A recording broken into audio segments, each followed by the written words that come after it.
Hello and welcome to the Sober Stretch, the podcast for anyone with a problematic relationship with alcohol. My name is Gary. I'm a former alcoholic, as is my friend here, Craig. We went through the mill, let's be honest, and now we're here to help you. How you doing, mate? You all right? Yeah, really good. Thanks. How are you? Yeah, good. Waking up quite quickly, actually. The coffee's helping. Yeah, man, sick. It's better than gear, innit? Yeah. Oh God. Just even the mere thought of it makes me want to vomit. Yeah, well, it's Saturday morning, so if I look a bit ropey, it's just because I've had a fucking long old day yesterday, and I'm on the coffee with you. This is new to me, but I feel like I'm just trying to be you. Do you know what I mean? I'm trying to meditate. I'm trying to drink coffee. Maybe I just want to be you. Fuck knows. Well, I wouldn't blame you. I am pretty cool. Big man. So today I feel like I say the same shit every week. It's funny, but when I say it, I'm like a parrot. Today, Yeah, it is today. It's always today is the day, isn't it? yeah, you taking the piss out of me. So we're going to be talking about. Obviously, we'll go off on our tangents, but we'll talk about reinventing yourself. It was your suggestion, and it's. I mean, we've both reinvented ourselves personally, haven't we? And I guess pretty much. Well, not everyone, but 99% of people probably do reinvent themselves, don't they, when they go sober? Yeah, I guess so. It's a whole new version of yourself that gets created, really, isn't it? 100%. It's like you're. I've read a lot about people when they go sober, they feel really emotional and stuff because they're leaving them old selves in the past. Is that right? I felt like that, certainly. Yeah, I felt like there was I don't know. It's a weird process, isn't it? I don't think you realize at the time you're going to reinvent yourself. I think did you feel like that? No. Um. No, I didn't. I didn't feel like, oh my fucking god, but I'm going to be a new man or anything like that. But I think it's probably just small steps over time create a whole new person. I guess that's because the process, like we said loads of times, 2 or 3 years it can take for the process to take, or for the process to whatever. Yeah. No, yeah. So that's a long time. So over time, you are gonna reinvent yourself, aren't you? It doesn't happen overnight. You don't just not drink for one day and then you're like this. You're going to church and you're praying. Yeah. Wake up, you're like a theatrical performer in the West End. Me. Yeah, Yeah, there's exactly. definitely there's no intention to reinvent yourself. I don't think well, maybe I need to become a better version of myself by stopping drinking, or hopefully not drinking will help that.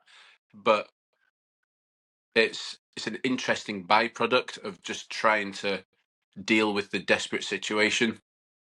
I think in our cases were just whatever we have to do, just have to stop drinking. Yeah. It's like a desperate first measure, and then after that, I mean, I can kind of in my mind going back 10 years in time, kind of track the progress and the changes. As I've said, I moved around a lot when I lived in Spain. Yeah. So each city that I moved to every 9 months or so, I've got like a good marker of where I was in my head as I got my sobriety continued. Do you know what I mean? So yeah, at the beginning, it wasn't for me. There was no I need to reinvent myself and become a different person. It was just I need to get this get this gone. And it just happens, doesn't it? Like it just like you said, it's a byproduct of not drinking for so long. Mm-hmm. It just kind of happens. I'm not being funny, but if you're the same person when you don't drink, so you're still doing the exact same shit as in like going to the pub every night sober and stuff like that, it just doesn't happen, does it? Not really, no. I think you got to be cynical at the beginning with your attachments. So the pub for me had to go, or the pub culture in Spain wasn't. It's not the same. Obviously, it's like No. bars, but it's still a Yeah. drinking culture. It's still like a social drinking culture. Yeah. So I, just didn't go out. for about 18 months, 2 years, and in that time you get the opportunity, with the time that you have available compared to the drinking days, and also just more clarity, then you can slowly start to, I think you start to realize you're able to reinvent yourself. Yeah. And I feel like a lot of that comes from obviously the things that you do every day. Mm-hmm. Because drinking, obviously, if you're an alcoholic like us, and we done it 5 out of 7 days, or sometimes 7 out of 7 days, sometimes 4, Yeah. whatever. There is a huge gap to fill, isn't there? And obviously, over time, you become what you do. So Yeah. it's true, isn't it? I've read it in books and stuff. Like, if you, I don't know, let's use it as an example. If you go for a run 3 times a week for a year, you're a runner. Yeah. If you drink booze 4 times a week, you're a drinker. That's it's difficult to explain, but like But I said, that's perfect what you've just said. If you run 4 times a day, you're a runner now. yeah, And you don't plan. Perhaps you don't plan to be a runner, but once a week becomes twice. exactly. Becomes a new pair of trainers. Becomes, I'm going to download Strava, Yeah, and then you're a runner yeah, and a yeah. Once, wanker. Strava wanker. running But wanker. I mean, Yeah, I think exactly. you're a better example of some. The two of us probably a better example of you become what you do, because you're habitual and you're. You, you say that I am very habitual, but I'm not being funny. Think about what's changed in your life as well. It's like we're sucking each other off, but you're you're you're a dad now. Is that not the biggest like life accomplishment? Like, not just a dad, but a good dad as well. Because, Well, yeah, you know what I mean? yeah. Maybe being like, or at least a dad who is trying to be the best dad he can be is an accomplishment, I think. Um, Exactly. 'Cause anyone could knock someone up, but But if you was going to explain yourself now, yeah, all right. Let's say if you was going to explain yourself 15 years ago, Mhm. what would you say? Anxious pisshead. I don't know. Yeah, yeah, Stressed skint twat. I don't yeah. know. And then if you was going to explain yourself to someone you met for the first time now, I'm sure one of the first things you'd say is, "I'm a dad. I'm sober." You'd say that 100% because it's a big part of your DNA now. Mhm. And what else? Boring bastard. Yeah. Naked and Afraid on Netflix fan. That doesn't. That's not what it sounds like. It's like a jungle survival program. But Oh mate, I've started. Oh no, I've started watching. It's not the one in Alaska, is it? no, but we've just finished watching that Outlast. Oh, that's sick, mate. That's Yeah, sick. I watched the we whole lot, and I'll never do that. we watch a lot of like that survivally kind of stuff. But I think, do you know what? Watching the survival stuff on telly and trying to imagine myself in that position is something I couldn't have done 15 years ago. I'd have looked at that and thought, how do these people go away and not have a drink on the first day? Yeah, Honestly, I wouldn't have even in it. entered it because I would have known I couldn't have drunk. Do you know, it would be funny though if people could watch it and it was televised and that, and it was like everyone's hunting for food and shit like that, and Gary's just trying to find a pub in the middle of a jungle. Excuse me, is there any pubs around here in Alaska in the middle of nowhere? But yeah, Um, how else would I describe myself? I would describe myself as someone. It would, all like the characteristics, all my, like the inherent parts of my personality is probably still there, but someone who someone who meditates, someone who focuses on his breathing, you know, a look, sobriety influencer or mentor, let's call it, online, like stuff that I never ever thought would have been possible, yeah, because I thought I was just going to be trapped in drink all my life. And the reinvention for me, I don't know if this was the same for you, because our routes have been quite different to get sober and stay sober. But I found that when I got into meditating heavily that really unlocked a lot of things for me and opened doors to parts of my mind that I hadn't really accessed before. And then I started, the content I was watching on YouTube and stuff started to kind of make me want to shape a new character. Yeah. You know, I was watching a lot of motivational stuff on YouTube and things, not necessarily around getting sober, but just, oh, I've got an opportunity now to decide who and what I want to become. Yeah. Yeah. For the first fucking time in 10 years. Mm-hmm. First time in my adult life, yeah. Sorry, longer than 10 years, isn't it? Really? Yeah. 15 years.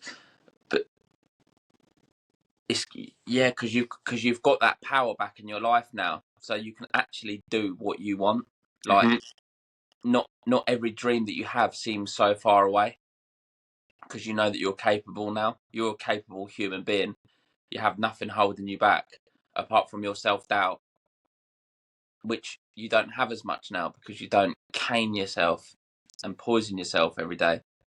But isn't it mad? Like, you can't have dreams or aspirations when you're that old person, because your thought process is just totally consumed by booze. The only time I would dream and have aspirations was after a couple of beers. Yeah. Yeah, like fantasize about or romanticize the possibility of doing something Yeah, epic with your life because you're like up and you're, yeah. you know. I'd have a few beers and I could be like, right, I'm actually gonna have a good day tomorrow. I'm gonna get in shape. Obviously not in a day, but I'm gonna do the right things. But then as soon as that come down, then I was off the booze and hungover. I was like, my first thing was, I need to get pissed. I need to have a drink. Mm-hmm. Survival mode. Literally, yeah. Just not in Alaska. In your own bedroom. Yeah. Do you know what though? I don't know what's harder. I don't know what's harder. Well, at least the Alaska thing is it's testing the right, it's Person. pressing the right buttons out there, isn't it? Yeah, yeah, In your bed. That's a grim place. At least you're challenged and excited and yeah. motivated to do something when you're in the wild. Mate, I think I'd rather do a survival thing, no joke, for free, than go through that whole withdrawal phase again. And I genuinely would. Do you know what? That's really interesting. About 3 months ago, I got a message through SoberNSound. For anyone that's new, that's my Instagram handle. Free promotion. fucking follow me.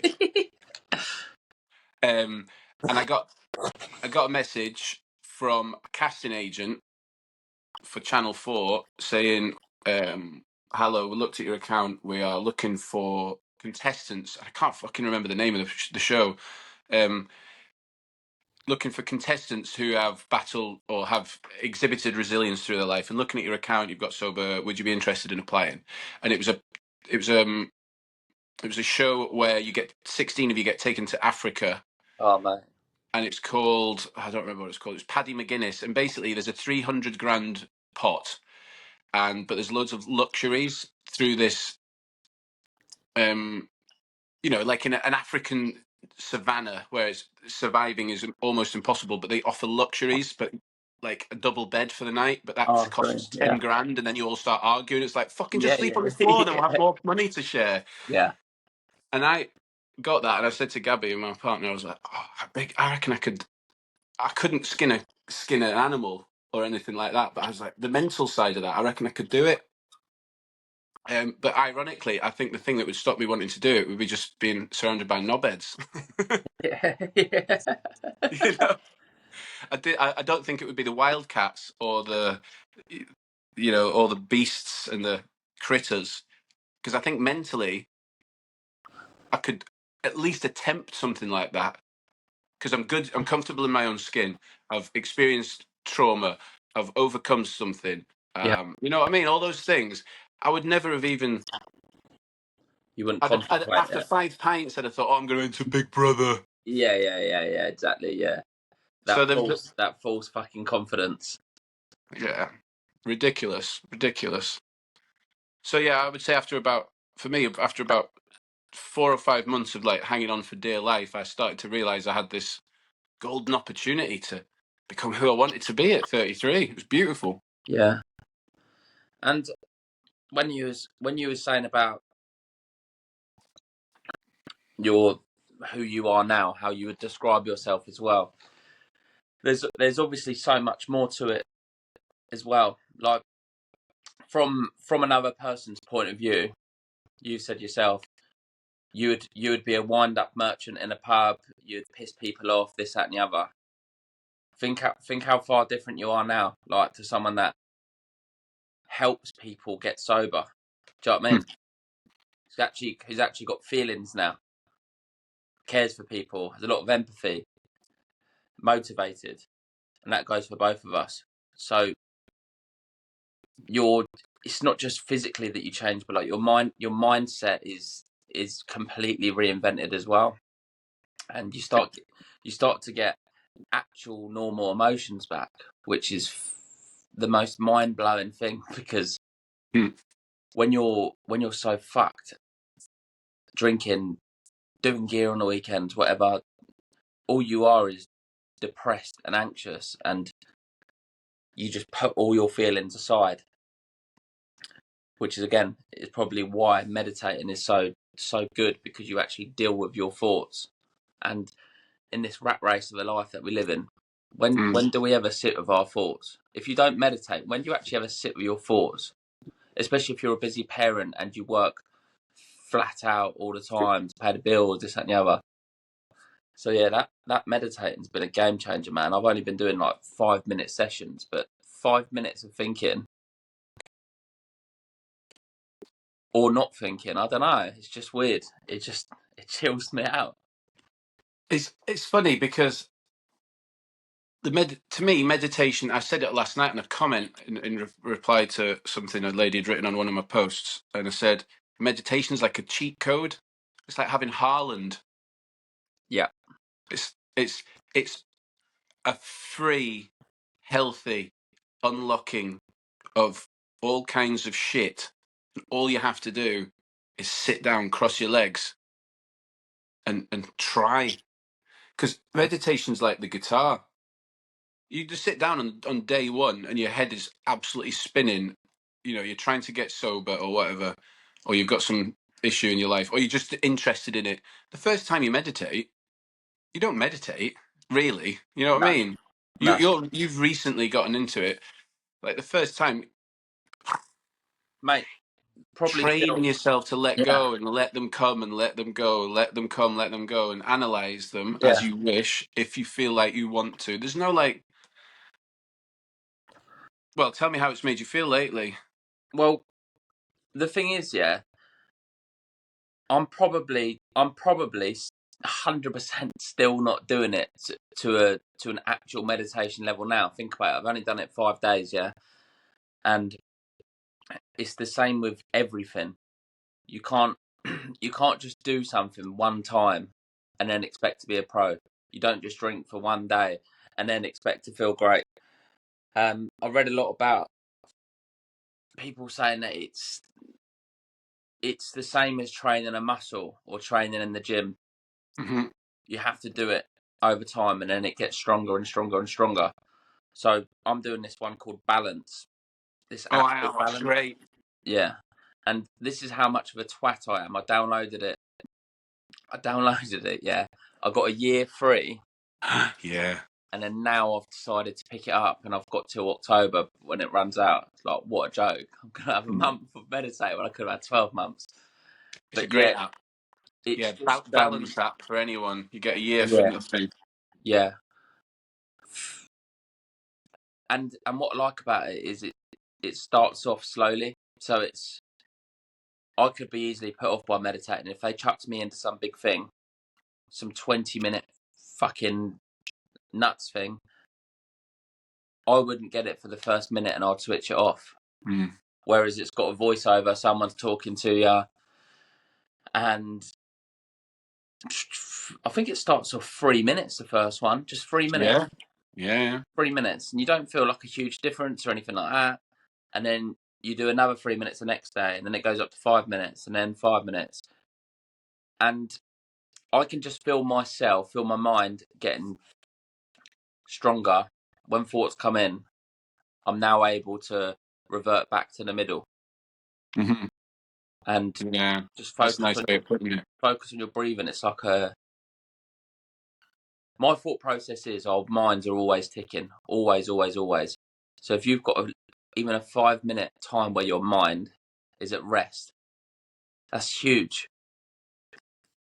Yeah, and it's not just the 5 minute rest that you get, it's the benefits that you get further down the day. I think you probably find as you get more adept at meditating, I noticed that, excuse me, I'm going to close the window because of the seagulls.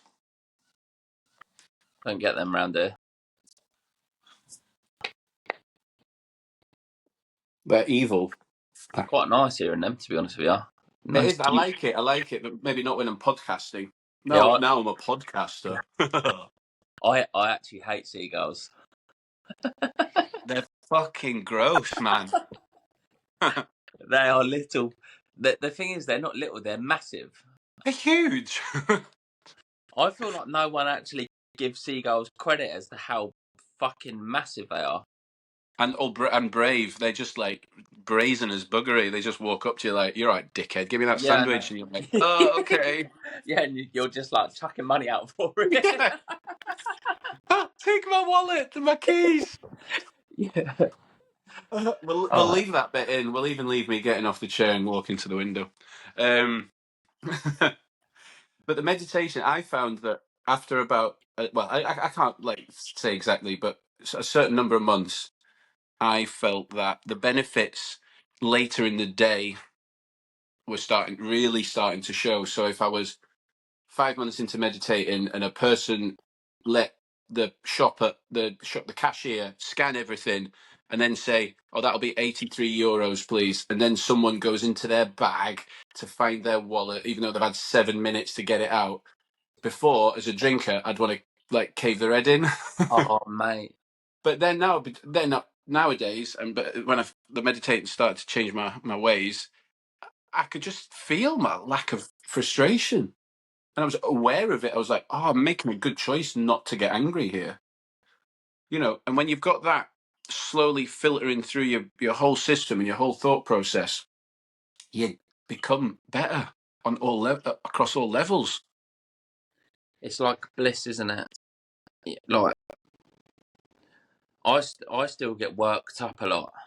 I actually have quite a short fuse. Yeah, me too, actually.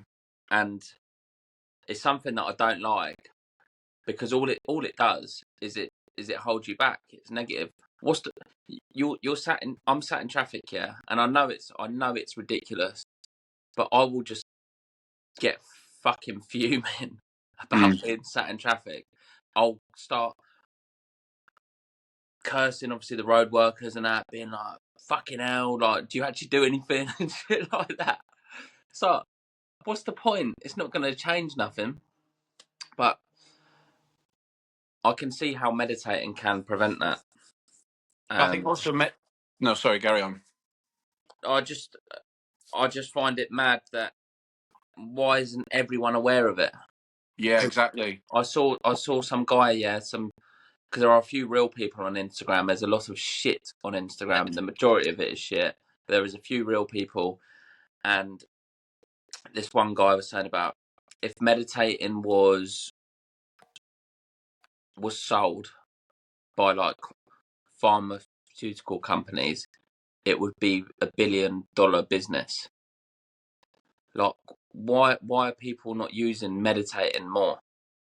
Because it's so good for all aspects of your life. Like you said, it's a cheat code. It really is, man. Every single person in the world should incorporate meditation into their lives, and the world would be an entirely different place. Vladimir Putin just fucking yeah. just Matt. Honestly, if he started meditating, he would probably pull out of Ukraine. Bro, just listen to Balance That for a few days, and Yeah. I think there's a there's a stigma attached to it a little bit. Not as much now, but when I got into it 10 years ago, there weren't all. There was the odd app here and there. There was Calm and Headspace, but now like it's just an explosion. But it's not enough because a lot of the men that message me, I'm like, that message me on Instagram asking how I got sober or what they could do. I always mention meditating, and half of them are like, "Oh, I don't know if I could do that." Mate, I don't, and they're not being dicks. They're like genuinely. yeah, Their defenses are up, thinking, but yeah, meditation's wet. mate, that was me. That literally was me. Think about it. Typical. I don't know, John from the pub. Yeah, he's drunk 9 pints down the same pub. He's got a few tattoos on his forearm, maybe a tribal somewhere, and he goes home and has a rustler's. God, I don't know, but I don't know. Shit, shit example, but he's a man's man. Yeah. We've all met John. And he would never even give meditation a thought. It is the polar opposite. I feel like it's not a masculine thing, maybe. I think for a lot of people, yeah. I think that's definitely changing. The landscape on all things that are what is and what isn't masculine is changing, which is great.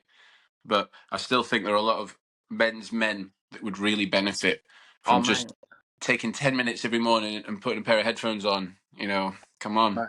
Mate, 100%. Think about how many stressed out blokes there are with newborn babies who don't sleep a lot, and then they go and do 8 hours on a building site, and then they go to the pub after work because they feel so fucked, and that's their release. Yeah. Which then makes them more fucked. Yeah. And it's more time consuming, isn't it? Going to the pub is a lot more time consuming than doing a 10-minute meditation. Yeah, because the release is the perceived release is the alcohol, isn't it? When the actual release is the 10 minutes of free meditation every day. The meditation kind of just creates a stronger, more resilient mind, a more forgiving mind. And you need a forgiving mind. You need a strong and resilient mind when you get sober, but you need a forgiving mind. You have to forgive yourself. You have to forgive others, maybe for some of the trauma that you've received. When you start to forgive, you just like release all of this baggage, don't you? Yeah. But you have to forgive yourself. Going back to last week's episode, talking about like guilt and shame and stuff like that. It's all going to come flooding out, innit? And I suppose when you meditate, that's a way of dealing with things properly instead of burying it away and stuff like that. I just find it fucking amazing. Like I'm only just starting my meditation journey. Fucking cringy bastard. But that's the problem, isn't it? That people think it's cringy. Yeah, mate. We should. I'm going to check in with you every week on here on this podcast and see how it's changing you. Yeah. Yeah, that holds me fucking responsible now. Yeah. But do you know what? My thoughts on meditating, because I obviously used to be, maybe I still am, but I was an extremely narrow-minded person when I was a drinker. Like I said, if you weren't a drinker, you weren't my type of person. If you didn't go to the pub, you weren't my person. I literally wouldn't trust you if you didn't drink when I was an alkie. I don't actually think I would trust you, which is so fucking weird. But I used to think that meditating was like for weirdos. Genuinely did. I used to think people that meditated were like all like weird and hippie and like nuts, and I couldn't have been far further wrong. Do you know what I mean? Like, yeah, it's that closed off mindset, isn't it, of a drinker who thinks that anyone that doesn't is weird or soft, and anyone that does things like meditation. Yeah, I always found that I thought people who wanted to succeed were weird. Like, I don't mean that. I mean, I'm not stupid, of course, but I'd think, why at uni, like, why do you want to go to the library? The pub's just opened. Like, Oh, mate. what is wrong with you? Actually bullying someone for wanting to better themselves. Like, I mean, I was never like that ever. I've never been a bully. If Nah. at school, I was the person that would invariably stick up for the bullied. That was just my vibe. Yeah. But fucking not bad. I mean, Isn't it? really and truly. No, but I know exactly what you mean, and the reason for that is because you want people to fuck up with you. Yeah, yeah. You do. It's so true. So you don't actually feel that bad. You know, you know that feeling of when, like, you go to the pub with people, yeah, and people leave early, and then you're still there on your own. You start despising them people because they've made a good choice to go home because they've got work tomorrow. Yeah, Whereas you despise them because you're gonna feel so fucking shit tomorrow, and you feel like you're fighting a war on your own. I don't know. You like yeah. it's just absolute. It's just crazy self-sabotage. Yeah, it really is, isn't it? And you end up thinking they're the loser, or lying to yourself. They're like, "Oh, fucking loser." It's like, what are you on Yeah, about? You're sat yeah, in the pub on a yeah, Sunday. You've been yeah, in the pub since Thursday. How much pub do you want? You absolute yeah. You prick. start calling them pussies and stuff like that. What? Oh, mate. What? Go on. Sorry. No, just back to the reinvention thing. Like, That's what I was gonna say. Yeah, because fucking yeah, I could tell. drifting like a barge. um, I think having got through the harrowing 6-9 months, I don't know, the early days, and then getting that glimmer of hope that maybe life might just be okay, and maybe I can actually stay sober. You know, those overwhelming feelings. Yeah,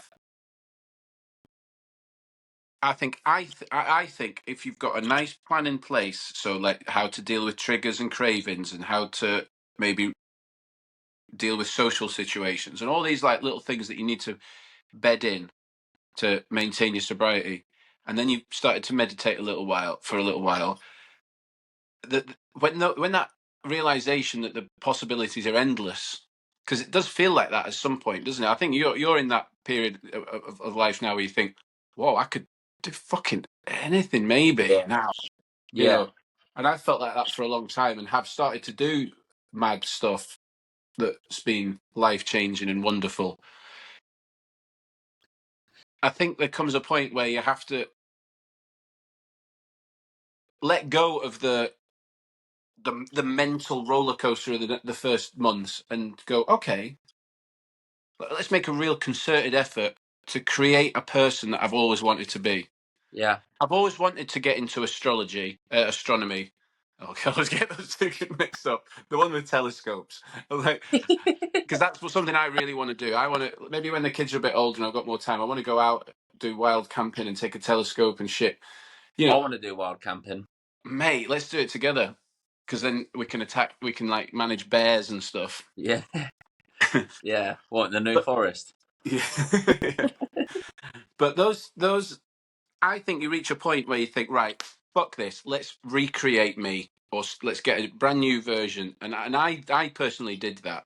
I became someone that travelled and took risks, you know, calculated, spontaneous, semi-spontaneous, exciting risks to better myself. Getting And out your comfort zone. yeah, exactly. Yeah, no, you know, you've done the sitting in discomfort, which is commendable and necessary, and you have to sit in discomfort because there's no other way around it. No. What is sitting in discomfort is the replacement for hiding with a drink. So you sit in discomfort, but there has to come a point where you just go, do you know what? I'm fucking sick of sitting in discomfort. Yeah. I want to get out my comfort. I want to take it to the next level, get out of my comfort zone, and find out what I'm capable of. You just mentioned like discovering what you're capable of. Yeah. finding that moment in your life where you think, oh my God, I could do so much. Go and do it. Because Actually go and live, because the more you live, the less likely you are to drink. live to your potential. Again, I'll probably say this on every fucking episode, but you literally get one chance. You've had 10, 15, 20, 30 years of living in misery. Now it's time to discover what you can do, and have as many years as possible being happy and try new things, getting out your comfort zone, and live a life where you've got memories of good stuff that you've done, like create good memories, you know. So it's not all doom and gloom, because we are all capable of so much more than just sitting down a fucking pub, not getting no sunlight. You know, like them dingy pubs, man, with no like with my pub didn't have any like decent like windows in it or anything. That's why it felt so safe, place. Like fucking load of vampires sat in there, man. Honestly, I would get to a stage on a Sunday, like when the summer came round, if it was sunny, I'd be, unless there was a plan to drink outside or in a pub beer garden, but if it was sunny and there was good football on, I'd be in turmoil because I knew I'd be in the pub, but I would want to be outside. Yeah. But the draw of alcohol and football and pub environment would take me away from what I really wanted to do. Yeah. Deep down, I wanted to be in Hyde Park with my mates having a picnic and maybe a few beers, whatever. But, you know, United Villa was on at 12:30, and then I could watch the scores because I'd had a bet. And then the 5:30 game was Liverpool Tottenham, which was quite appealing. I was like, oh well, that means 7 hours out of the sun. Yeah. The And that's whole the day.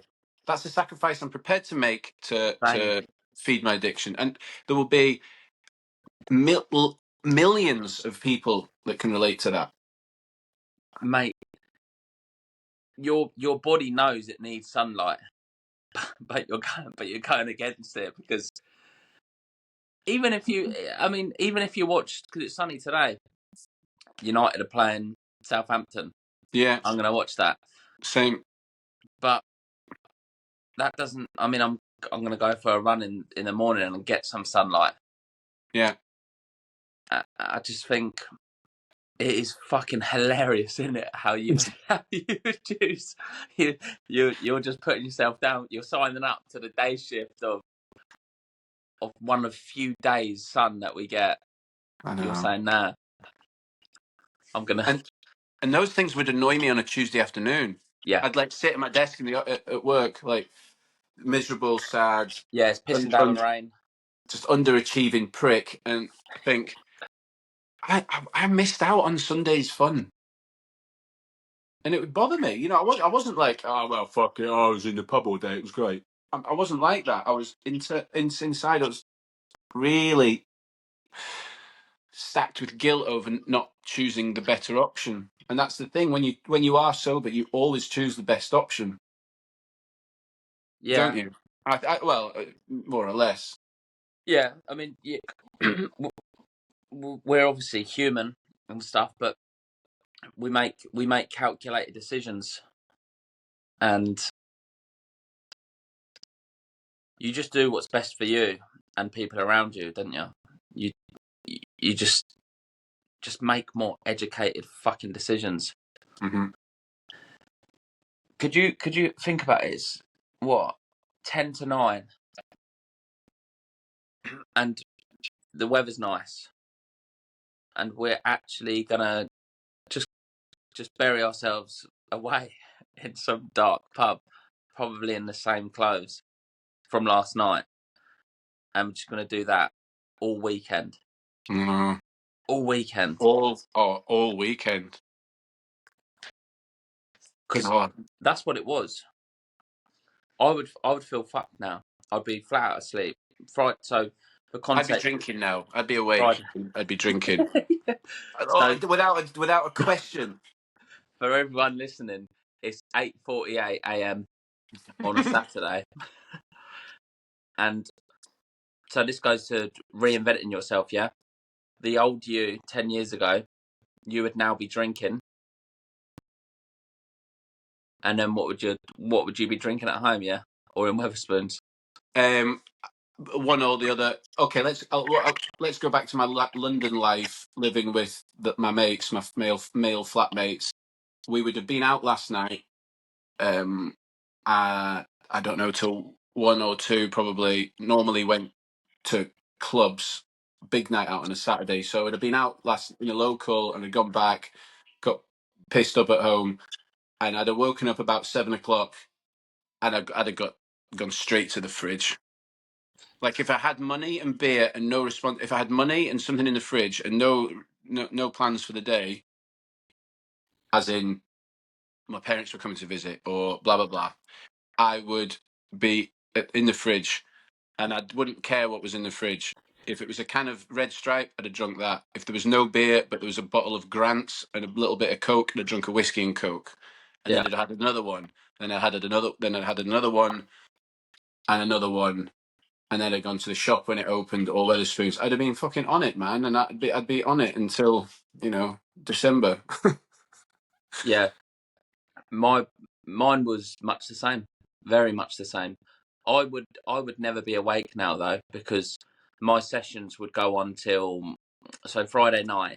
Realistically, I'm looking at getting to bed at around 3, 4 in the morning, and that's every Friday. Yeah. And when I woke up, yeah, the first thing I would do I don't even know if I'd have had a fucking shower, to be honest. I don't even know.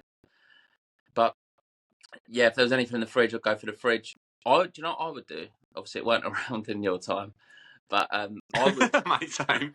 dinosaurs cutting about. I would I'd order off Deliveroo because I'd be so fucked and I'd be anxious and stuff. So I would order booze off Deliveroo, and then yeah, man, yeah, and I'd have 4 beers, and then I'd be like, right, sweet, let's go Yeah. pub. Yeah. Do you remember that kind of? I used to find this with spirits in the morning. What a sentence. um, if I drank, and the spirits that I typically drank were either gin or whiskey were my main two. I didn't mind like rum, spiced rum and stuff, and Yeah, Coke, but I don't really drink pop, like sugary carbonated drinks. no, So I liked gin because tonic didn't feel like a soft drink, and I drank yeah, whiskey because I could drink it with water. yeah, If you drank on an empty stomach and with a hangover, maybe 2 large whiskey and cokes in the morning, I would feel that amazing glazed feeling. Do you know yeah, the feeling I mean? mate, 100%. Where you can feel all your worries disappear, Yeah. all of them. Hmm. Yeah, and obviously where you've got no food in your stomach, the alcohol gets into your blood quicker. But yeah, Yeah. it's a beautiful thing. It's a thing of beauty back in the day. Back in the day, if I'd drunk those whiskies at home on an empty stomach early, and I got to the pub, and I would have been prime cuts for getting on it. Confident, walking Yeah. about with a little bit of a swagger, spring in Yeah. your step. Any trace of a hangover long gone. We're already into session 2. The blood is warm inside me. The head is just woozy and lovely. Yeah, yeah, And yeah. I was good to go. Well, that'd be me. I could go on a 12-hour session, limited food, put anything in my system, and manage manage that. And then I'd do it again on Sunday. And then I'd expect to be able to think about my life and Monday, Tuesday, and Wednesday to try and get sober. Like, how can you? Impossible. Absolutely impossible. Your body's fucked. It's withdrawing because it's like, why aren't you putting that same stuff in me that you've been putting in me for the last 5 days straight? Yeah, yeah, yeah, And exactly. Yeah, where is it? Why we not get? Why are we not getting it this morning? Oh, I'm not liking this. I'm going to yeah, shut down. yeah. Unfortunately, it's Monday. Yeah, but it didn't stop us. Well, that's another thing. When I was at my worst, so the last few years, that was when it was that bad, where I was drinking on Monday morning Hmm. because I couldn't work, couldn't work. So it was either not go in and try and not drink, or it was go in, but if I go in, I'm going to have a panic attack or a seizure or something. No joke, that's how I felt. But you're going to have a few drinks. And I would always describe it as like a fire extinguisher, because that's how it felt. It was, the alcohol was putting out the fire that I felt inside me. The fire could have been like anxiety and stress and whatever. But as soon as I had a few drinks, man, like, I felt brand new. I lost my driving license. I got done for drink driving, and I was on my way to work in a taxi. And this taxi Monday morning, 8 a.m.'s got like a beer in like the beer holder. I said to him, mate, can I crack this open? He looks at me like a lunatic. And I don't even know if he said yes or no, but by the time he's answered, mate, it's already cracked open, and I'm getting rid of it, like down in it, just to feel some form of normality. Yeah. So I think it's fair to say that the reinvention is real. The reinvention is real. I think we've kind of touched on the early days reinvention today. I wonder if next week we go a bit deeper into it and a bit more long term and a bit more, because it is what it's all about, isn't it? Yeah. The desire to change and the need to change, but also the desire. Because when there's always a need to change, but the desire to change is when things start to move forward. Yeah, man. But yeah, I think we could talk more on this. Yeah. Because it's a big old process. I've been about 8 different Garys since I got sober. Yeah. You seen the film Split? Yes, good film. Yeah. Patricia. Patricia. Yeah. I'm sober, Patricia, today. Yeah, man, it's mad. It's mad. It's like it's a wonderful journey, but like you say, like the end game, you don't get there without the pain. So the early days are grim, but people know that, man. People know that. Yeah. But the reward is fucking priceless. Indeed, absolutely. Well, now that you're a runner, because you do running, yeah, go and have your run. And I'll go and work out why my daughter's been screaming her head off for the last 2 minutes. Probably like a plastic brick landed on her toe or something. Safe. Craig, we are findable at the Sober Stretch on Instagram. We're on YouTube and Spotify. We upload episodes now at 3:00 on a Sunday to give you more time to listen to it before you go back to work on a Monday. So they'll be coming out at 3 p.m. on YouTube and Spotify. We will get to Apple at some point. We're very busy people, aren't we, Craig? Yeah, I have a personal account called @SoberNSound on Instagram, which is all things sobriety and alcoholism related, quite hard hitting, brutal, lots of swearing. Craig, where can people find you? I'm on Instagram @livewithoutlimits_coaching, and all exercise related, replacing booze with good addictions, basically. Happy days. Nice. Good man. Sound. Well, enjoy your run. Hopefully we'll beat Southampton and we'll speak again. Yeah, I will just say, don't have much faith, but let's see. Away at Southampton, and I don't even fancy us to win. It's pathetic, isn't it? Awful, mate, awful. But I don't actually. It doesn't ruin me anymore because no, life's good. Yeah, you're an emotionally stable person that can deal with setbacks. Yeah. Say, Sweet, take man. care. Catch you later. Peace. Bye. Ciao. Bye.